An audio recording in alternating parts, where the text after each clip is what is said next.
você vai descobrir coisas que jamais imaginaria.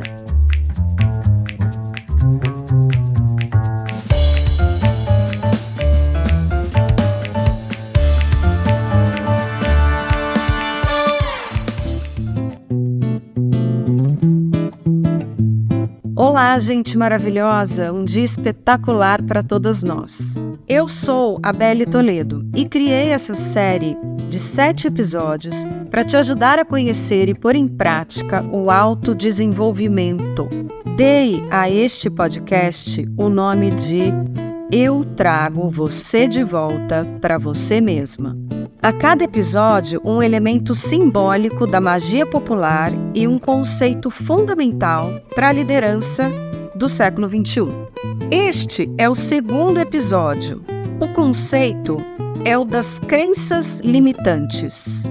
O símbolo, o banho de 7 ervas.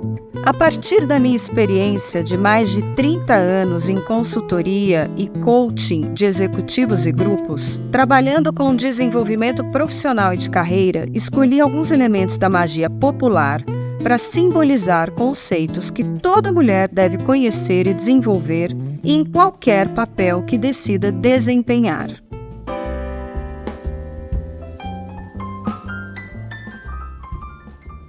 Não gosto da vida em banho-maria.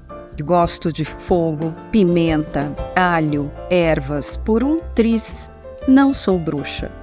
Esta é uma frase de Marta Medeiros. O banho de 7 ervas, o símbolo escolhido para esse episódio, não é uma exclusividade religiosa ou mística. É muito mais uma prática cultural e popular, fruto de crenças que nos beneficiam. Por outro lado, há crenças que não nos fazem bem. São chamadas de crenças limitantes. Você conhece as suas? Lembre-se do nosso combinado. Eu trago você de volta para você mesma em um podcast de 7 episódios. Cada um dos episódios com seu próprio elemento mágico para que você nunca se esqueça de quem você é. Por que isso? Gente, é o seguinte, aquilo com o que eu mais me deparo no meu trabalho é com gente desconectada dela mesma, desorientada e distante da sua essência, de quem ela realmente é. O que causa essa desconexão? Como isso acontece? Como uma pessoa pode se separar de si ou nunca ter se encontrado consigo mesma? Confie, você vai gostar de se descobrir. Antes de continuar, quero que você se lembre de que tem e sempre teve conteúdo dentro de si. Não se preocupe se você se sentir temporariamente perdida. Esses 7 episódios vão te ajudar muito no seu reencontro e eu posso te ajudar ainda mais. É só ir até a descrição deste episódio e clicar no link para não perder nada. Para recordar, em cada episódio também farei uma referência e homenagem musical. Todas as faixas citadas nos 7 episódios e mais algumas que selecionei estão organizadas e incluídas junto aos episódios na minha playlist, para que você ouça e se deleite com a expressão do poder feminino na música brasileira. Procure por Belle Toledo Playlist. O link está na descrição deste episódio. Escolhi para esse episódio a faixa Velha e Louca, de Malu Magalhães. Olha só um trechinho da letra. Pode falar que eu não ligo. Agora, amigo, eu tô em outra. Eu tô ficando velha, eu tô ficando louca. Pode avisar que eu não vou, eu tô na estrada, eu nunca sei da hora e nunca sei de nada. Nem vem tirar meu riso frouxo com algum conselho, que hoje eu passei batom vermelho. Entendeu a mensagem? Sabe o que eu sinto quando escuto essa música? Vamos ser livres para fazer o que queremos, de verdade. Vamos parar com esse monte de regras, de isso pode, isso não pode, você é velha para isso ou velho para aquilo. Faça o que te faz feliz, desde que não desrespeite ninguém, claro. A questão que trago para compartilhar aqui é a seguinte: E quando essas regras estão dentro da gente, enraizadas, difíceis de superar, são crenças que adquirimos de alguma forma. Às vezes, nem nos lembramos como, e achamos que são verdades absolutas, só que não são. Não são verdades absolutas, talvez nem sejam verdades. São crenças que vieram de alguma coisa que escutamos desde muito cedo, possivelmente desde quando éramos crianças, ou desde quando começamos a trabalhar, ou até que escutamos de um namorado, de um marido ou namorada, dos nossos pais, de amigos. Provavelmente, eles estavam apenas repetindo algo que falaram para eles antes, tornando as crenças limitantes vivas por repetição. Agora, um exercício de reflexão. Você já deve ter identificado algumas das crenças que te limitam. Agora pense, como essas crenças estão te prejudicando? Quando faço essa pergunta em sessões de coaching ou em treinamentos, as pessoas simplesmente travam, não conseguem responder de imediato. E tá tudo bem, faz parte do processo. Relaxe e vem comigo. Os consultores e coaches Sally Helgensen e Marshall Goldsmith escreveram o livro Como as Mulheres Chegam ao Topo. A capa do livro traz um subtítulo que não poderia ser mais claro. Elimine os 12 hábitos que impedem você de alcançar seu próximo aumento, promoção ou emprego. Ao longo de aproximadamente 10 anos, os autores fizeram pesquisas com mulheres e descobriram algumas diferenças interessantes relacionadas à definição de sucesso. Identificaram também algumas crenças que classificaram como sendo limitantes para a evolução e o crescimento de profissionais mulheres nos ambientes de trabalho. Alguns pontos importantes aqui. A pesquisa constatou que os homens tendem a dar mais valor à conquista de uma posição importante e salários altos. As mulheres valorizam mais a experiência no trabalho. Somente receber um excelente salário ou alcançar uma posição de destaque não parece satisfatório para as mulheres, se elas também não puderem curtir o dia a dia. Não o dia todo, claro, mas o suficiente para fazer o trabalho valer a pena. Sally e Marshall conversaram com mulheres que se sentiam estagnadas nas suas vidas e carreiras e precisavam fazer algo para progredir. Só que para isso é necessário mudar alguns comportamentos. E essa é a parte mais difícil, a mudança de comportamentos, de hábitos. A resistência é uma força poderosa e não se engane, ela pode atrapalhar muito a sua vida. Você já parou para pensar sobre por que mudar é tão difícil? Olha só, existe um fator fisiológico.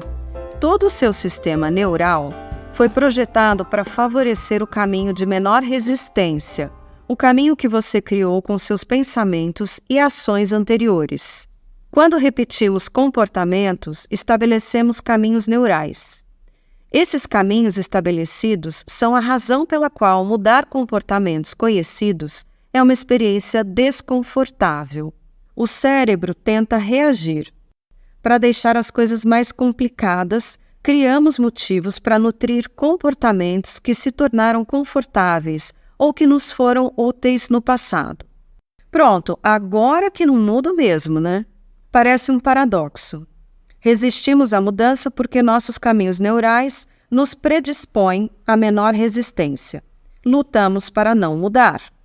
Ainda sobre a pesquisa de Sally e Marshall, a resistência à possibilidade de mudança se apresenta em 3 estágios entre homens. No primeiro estágio, o resistente decide que seja lá quem estiver sugerindo que ele precisa mudar só pode estar confuso. Depois do segundo estágio, a pessoa começa a reconhecer que, embora a sugestão sobre a mudança de forma geral possa ser válida, a crítica não se aplica a ele, senão porque ele seria tão bem-sucedido. No estágio final, o terceiro, o resistente simplesmente ataca quem pensa que ele precisa mudar. Ataca o mensageiro. Isso permite que ele continue dando ouvidos às suas próprias razões. E como será que as mulheres reagem? Nos 3 estágios de resposta, a possibilidade de mudança, as mulheres se diferenciam dos homens. No início, a mulher reagirá a uma sugestão de mudança com a sensação de estar desencorajada e desvalorizada. Isso pode ser muito doloroso e provocar certa paralisia. No segundo estágio, a mulher pode começar a pensar nas razões da sugestão recebida. Houve motivos válidos? Quais foram as circunstâncias? A crítica tem a ver com o fato dela ser mulher? No estágio final, a mulher começará a examinar como seu próprio comportamento pode ter desempenhado um papel relevante na criação das percepções que levaram à crítica. O que ela poderia fazer de diferente? É claro, gente, que isso não é uma regra absoluta. A pesquisa revela muitas outras informações interessantes e detalhes. Somente pensei alguns pontos para a nossa degustação e para termos uma base para falar sobre crenças limitantes. Estou contando aqui o resultado da percepção de 2 consultores americanos, considerando suas trajetórias profissionais e pesquisas realizadas, que estão descritas em um livro. Tá bom, mas o que tudo isso tem a ver com crenças? Tentar mudar um comportamento que está atrapalhando você raramente dá certo, a menos que você entenda as crenças que alimentam esse comportamento. As crenças criam a estrutura que molda nossas ações. Elas nos fornecem justificativas para como nos comportamos e dão razões lógicas ao motivo pelo qual nós realmente não precisamos mudar. Voltando às mulheres, já que o livro de Sally e Marshall promove um zoom nos comportamentos femininos, eles identificaram 3 grandes crenças limitadoras.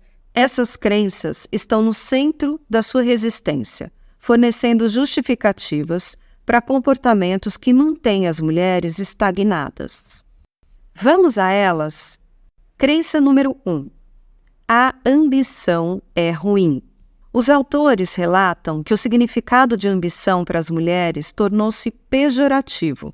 Qualquer mulher que seja ambiciosa demais parece ser, para as entrevistadas, inconveniente, exagerada, excessivamente egoísta e não digna de confiança. Falando assim, a falácia é gritante, mas nas realidades internas pode ecoar como verdade por um bom tempo. Por outro lado, os homens são frequentemente descritos como ambiciosos, ponto, mas raramente ambiciosos demais. A definição pejorativa parece ser reservada às mulheres.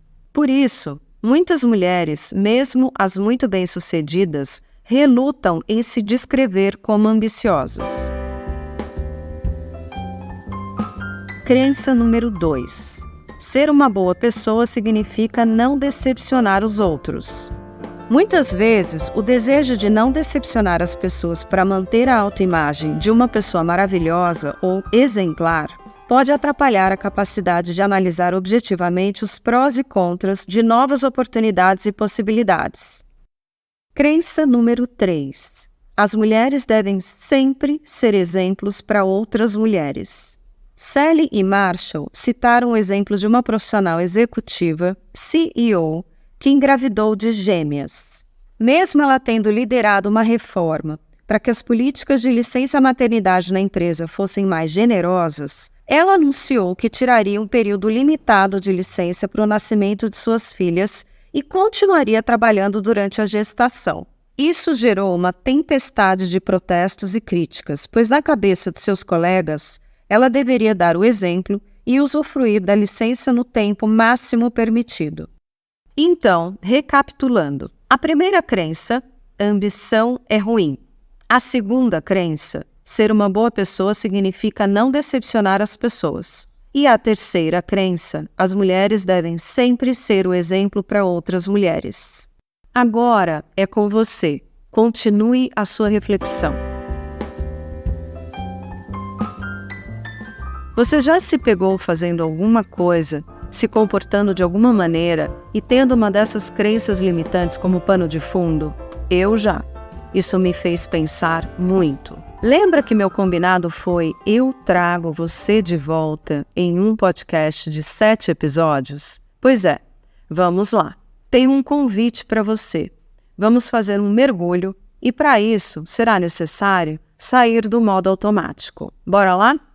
Vá até a descrição deste episódio, clique no link e descubra a lista de perguntas que preparei com todo carinho para você seguir a sua jornada de autoconhecimento. Esse é mais um passo dado. Este é o caminho. Lembre-se de fazer as reflexões sugeridas por aqui e de acessar o link que está na descrição deste episódio para que eu possa te ajudar ainda mais. Este foi o segundo episódio do podcast Eu Trago Você de Volta para Você Mesma. Eu, Beli Toledo, falei sobre crenças limitantes e como nossos caminhos neurais se criam para que resistamos às mudanças. O foco é nos livrarmos dos hábitos sem sentido real, em correspondência com a simbologia do banho de 7 ervas. Falei sobre a pesquisa da Sally Helgensen e Marshall Goldsmith, abordada no livro Como as Mulheres Chegam ao Topo, e as diferenças entre as crenças masculinas e femininas sobre ambição. O próximo episódio trará a simbologia mágica da superstição, e o conceito abordado é o dos hábitos limitantes. Te espero lá. Beijocas mil, Beli.